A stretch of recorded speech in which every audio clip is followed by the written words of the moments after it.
Macam yang Nas cakap tadi, Ahmad Suraji ni membunuh sebab dia nak minum air liur dari perempuan mati. Jadi lepas dia dah dapat air liur Sri, dia tanam Sri dalam lubang yang sama tadi dengan kepala Sri menghadap ke arah rumah dia. Kenapa kena hadap ke arah rumah dia? Hai, Assalamualaikum. It's me Syafinas and welcome back to channel Pukul 3 Pagi. Terima kasih sebab dah klik video ni. Hari ni Nas nak ceritakan satu kes pembunuhan berantai yang pernah berlaku di Indonesia. Di mana motif pembunuh yang bernama Ahmad Suraji ni ialah sebab dia nak sempurnakan ritual ilmu hitam yang dia belajar masa tu. So, kes yang kita nak ceritakan hari ni ialah kes true crime yang bertindih dengan elemen mistik. Jumlah mangsa Ahmad Suraji mencecah 42 orang dan kesemua 42 orang mangsa ni ialah wanita. Cara mangsa-mangsa ni dibunuh ialah benda yang paling pelik Nas pernah baca setakat ni. Kalau korang berminat nak tahu lebih lanjut pasal cerita dukun AS ni, tonton video ni sampai habis. Sebelum kita teruskan, jangan lupa like video ni dan subscribe ke channel Pukul 3 Pagi untuk membantu channel ni berkembang. Let's jump into today's story.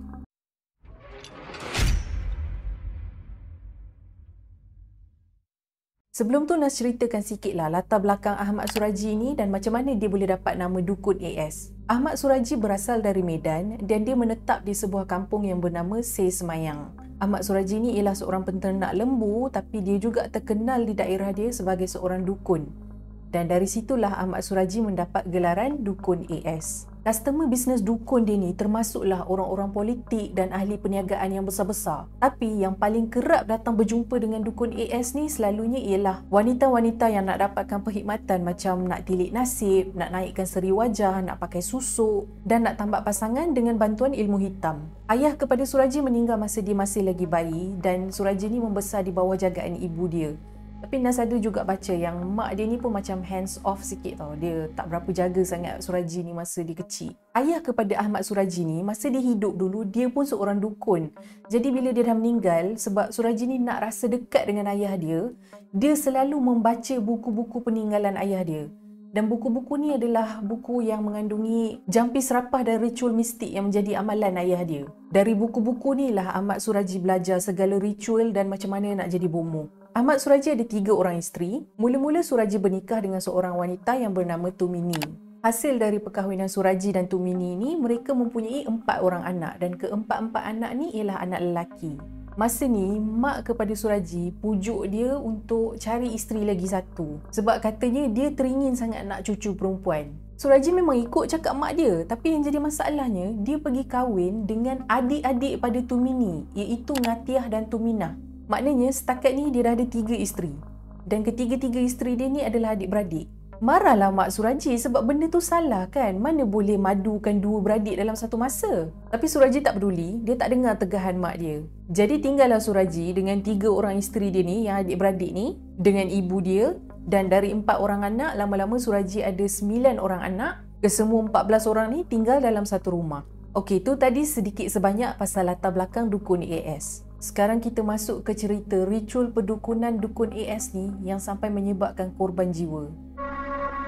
Ahmad Suraji mula membunuh dari tahun 1986 dan kegiatan jenayah dia ni berterusan selama 11 tahun sampailah tahun 1997. Jadi ritual apa yang membuatkan Ahmad Suraji ni sampai membunuh? Kata Suraji, ada satu malam ni dia bermimpi berjumpa dengan ayah dia. Dalam mimpi tu, ayah dia bagi tahu dia yang kalau dia nak kuatkan ilmu kedukunan dia kena minum air liur orang mati. Orang mati tu pula mestilah perempuan muda dan dia kena ulang perbuatan ni sampai cukup 70 orang. Lepas dia dapat petunjuk dalam mimpi ni lah Ahmad Suraji mula membunuh. Macam yang Nas cakap tadilah, kesemua mangsa Ahmad Suraji ni adalah golongan wanita. Ada yang datang jumpa Ahmad Suraji untuk nak pasang susuk, nak tundukkan suami. Dan banyak juga golongan pelacur yang datang berjumpa dengan Dukun AS sebab nak senang dapatkan pelanggan dengan bantuan sihir. Jadi tak susah untuk Ahmad Suraji ni cari korban untuk ritual dia yang nak cukupkan 70 orang tu. Terutamanya dari golongan akak-akak malam ni. Sebabnya bila dia orang ni hilang, kebiasaannya tak ada siapa yang akan cari dia orang. Tak ada siapa yang peduli sangat dengan hidup mati golongan pelacur ni. Boleh dikatakan hari-hari ada orang datang ke rumah Dukun AS untuk dapatkan perkhidmatan dia. Sampailah satu hari ni datang seorang perempuan yang bernama Sri Kamaladewi. Sri Kamaladewi ni masa ni tengah ada masalah rumah tangga dengan suami dia. Jadi dia pergi jumpa Dukun AS ni sebab nak cari jalan lah macam mana nak pulihkan hubungan antara dia dengan suami dia. Dukun AS pun bagi tahu dekat Sri yang kalau Sri nak berubat dengan dia, ada beberapa syarat ritual yang Sri kena turut. Sri ni mungkin sebab dah terdesak sangat, dia nak masalah dia selesai dengan apa cara sekalipun, dia setuju. Dukun suruh buat apa pun dia sanggup. Mula-mula Suraji ni suruh Sri ikut dia ke satu ladang tebu lama yang ada dekat rumah Dukun AS bila hari dah gelap. Lepas tu, Dukun AS suruh Sri tanggalkan semua pakaian dan barang kemas yang dipakai masa tu, kemudian masuk ke dalam satu lubang di tanah yang telah digali. Dan kemudian Dukun AS ni pergi tanam Sri sampai ke paras pinggang. Tangan Sri pula diikat ke belakang dan Sri disuruh berdiri dalam lubang tu diam-diam sampai upacara selesai. Sri ni pun taat, dia ikut semua arahan Dukun AS bulat-bulat. Dukun AS pun duduk bersila di atas tanah dengan posisi Sri membelakangkan dia dan dia memulakan mentera. Sambil membaca mentera ni lah, Dukun AS perlahan-lahan menghampiri Sri dari belakang dan kemudian dia mencekik Sri dengan menggunakan seutas kabel sehingga Sri kehilangan nyawa. Macam yang Nas cakap tadi, Ahmad Suraji ni membunuh sebab dia nak minum air liur dari perempuan mati. Jadi lepas dia dah dapat air liur Sri, dia tanam Sri dalam lubang yang sama tadi dengan kepala Sri menghadap ke arah rumah dia. Kenapa kena hadap ke arah rumah dia? Sebab Dukun AS ni percaya yang semangat dari mangsa-mangsa korban dia ni akan menguatkan lagi ilmu kebatinan dia. Ini modus operandi yang digunakan oleh Dukun AS ke atas kesemua 42 orang mangsa dia. Kenapa Dukun AS menamatkan nyawa mangsa dia dengan cara mencekik, bukan dengan pukul ke atau tikam? Sebab kata Dukun AS, cara mencekik ni membuatkan mangsa dia mengeluarkan air liur yang banyak. Sebab tu dia guna cara tu. Mungkin sebab dah terlampau banyak kali buat kerja ni, dengan mangsa dia yang ke-42 ni, iaitu Sri Kamala Dewi ni, Dukun AS dah mula cuai dengan kerja dia. Dia dah jadi sloppy. 3 hari selepas Sri dibunuh, seorang lelaki yang bernama Sugito menemui mayat Sri yang tertanam di ladang tebu terbiar tu. Masa ni keluarga Sri dah laporkan kehilangan dia pada pihak polis. Dan lepas mayat Sri ditemui, mula-mula polis mengesyaki suami dia yang bertanggungjawab atas kematian Sri. Family Sri pun sama juga, diorang semua ingat suami dia yang buat. Kan Nas ada cakap tadi, Sri dengan suami dia ni kan tengah ada masalah rumah tangga kan. Tapi nasib baiklah bukti alibi suami Sri ni kuat. Dan memang bukan dia pun yang bertanggungjawab. Pada masa yang sama, bila penemuan mayat Sri ni dah kecoh ke seluruh kawasan tu, muncul seorang saksi yang penting, iaitu penarik beca yang bernama Andreas. Andreas ni bagi tahu dekat polis yang 3 hari sebelum tu, Sri pernah naik beca dia untuk pergi ke rumah Dukun AS. Tapi masa tu, Sri pesan dekat Andreas suruh dia jangan bagi tahu pada siapa-siapa yang Sri pergi jumpa Dukun. Dan Sri pun tak minta untuk Andreas ni datang pick up dia balik dari rumah Dukun AS. Bila dah dapat maklumat ni, polis pun terus pergi ke rumah Dukun AS untuk soal dia. Mula-mula Suraji memang tak mengaku. Dia cakap yang Sri dah beredar dari rumah dia sebelum maghrib lagi. Tapi bila polis geledah rumah Suraji, mereka terjumpa baju, beg tangan dan gelang tangan milik Sri dekat dalam rumah tu.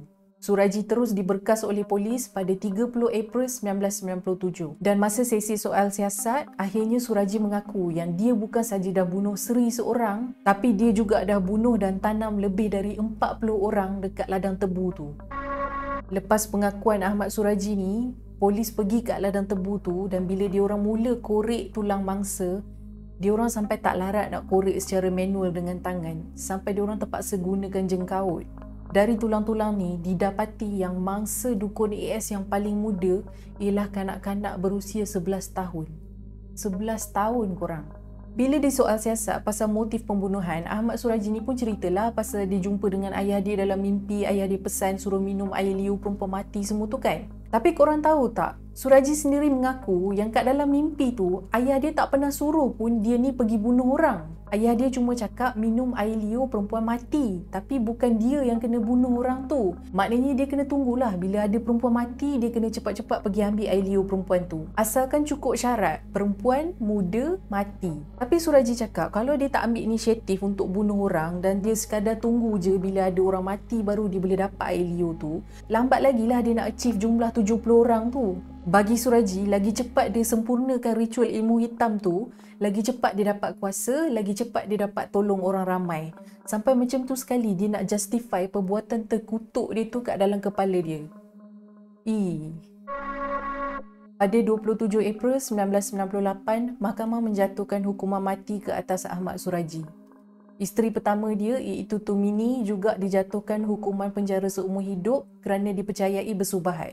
Permintaan terakhir Ahmad Suraji sebelum hukuman dijatuhkan ialah dia nak berjumpa dengan isteri pertama dia iaitu Tumini buat kali terakhir. Ahmad Suraji atau Dukun AS ditembak mati pada 10 Julai tahun 2008. Okey guys, habis dah cerita pasal Ahmad Suraji atau Dukun AS ni. Nak cakap apa Benda-benda pasal syirik, pasal ilmu hitam ni janganlah ambil mudah. Amalan percaya dengan ilmu hitam, dengan bomoh ni dahlah syirik. Silat hari bulan jadi tumbal. Kesan dia tu bukan habis kat atas dunia je. Kat sana nanti kena jawab lagi. Bomoh ni selalunya servis diorang mahal tau. Si Dukun AS yang kita baru cerita ni, pengeras dia RM1,500 sekali jumpa.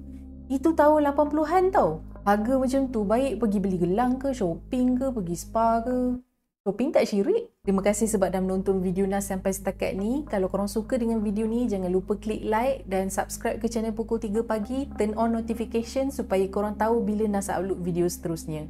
Be safe, be kind and I will see you in my next video. Bye.